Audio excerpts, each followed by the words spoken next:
suppose this is my version of track day. Probably not as exciting, not as fast, but useful nonetheless.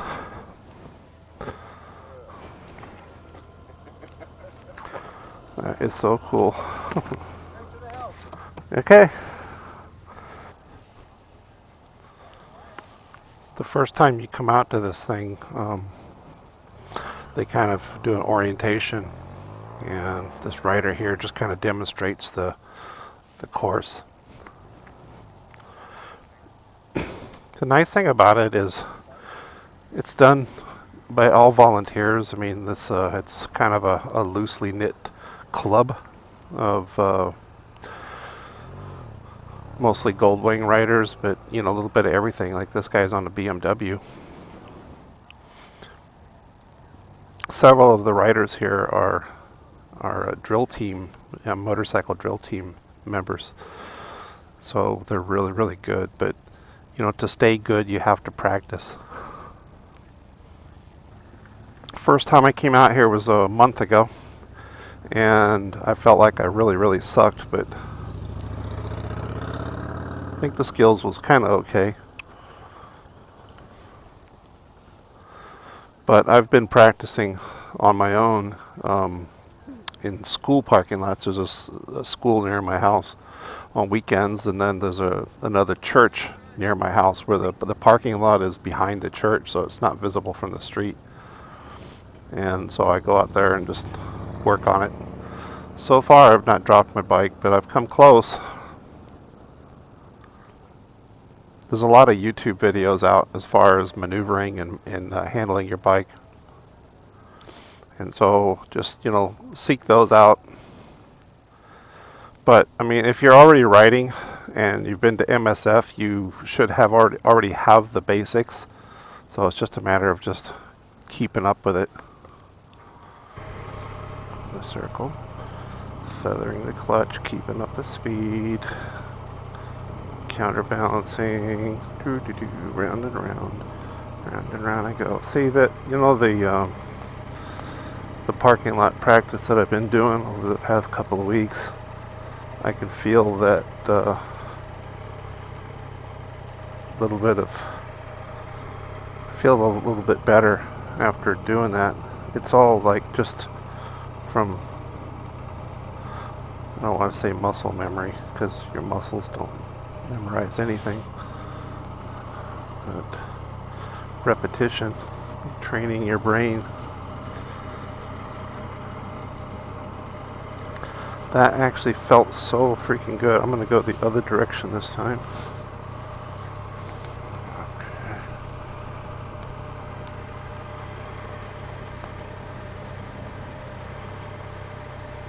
This is a 32-foot circle.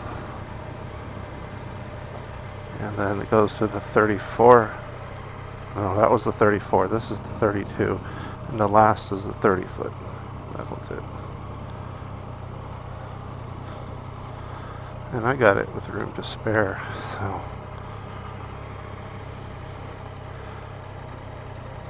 But when I first started today, I felt really rusty. After just standing around BSing, I get real rusty. It felt really good. I'm going to go back to the double, not the double, the figure 8. That's the nice thing about this course, is you can kind of just go practice what you want to practice.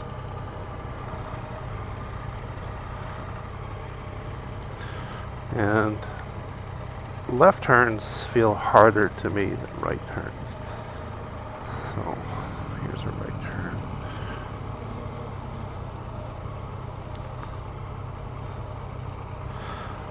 I watch some of these riders on YouTube, and they're like all over this, and they're like leaning their bike way down and just,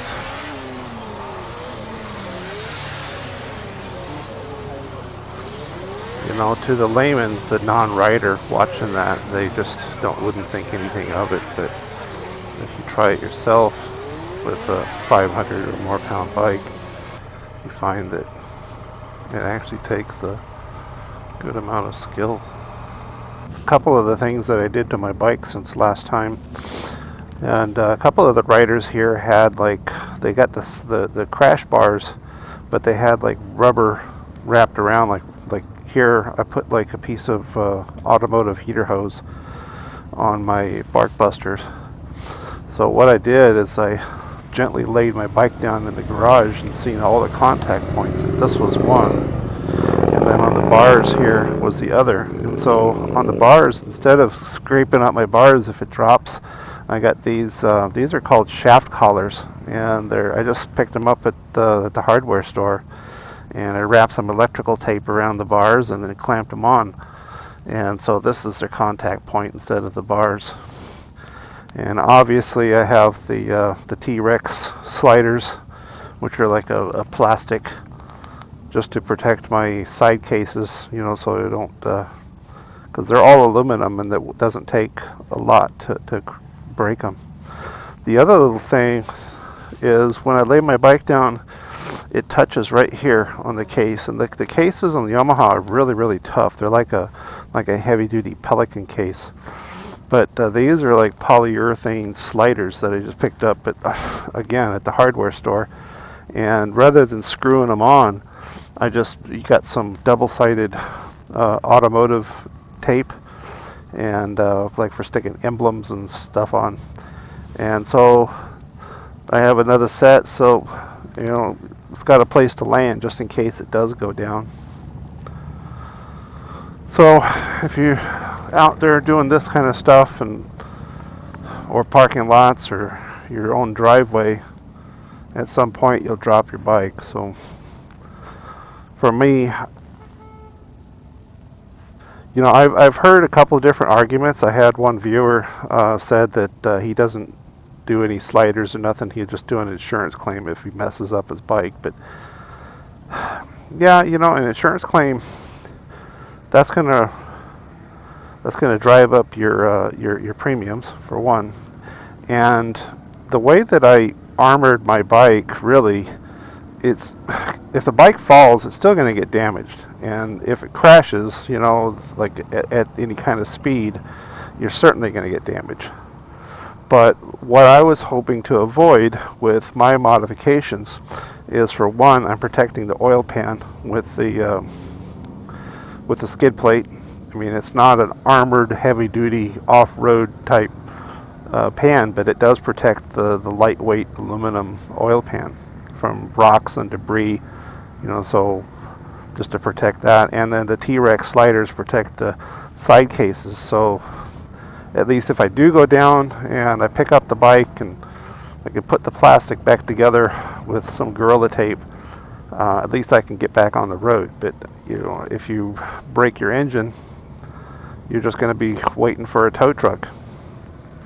And several of the places that I ride, there's just no cell service, so I'd be waiting for a long time. But to each your own. I mean, we all set up our bikes the way we want it for our own reasons.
yeah.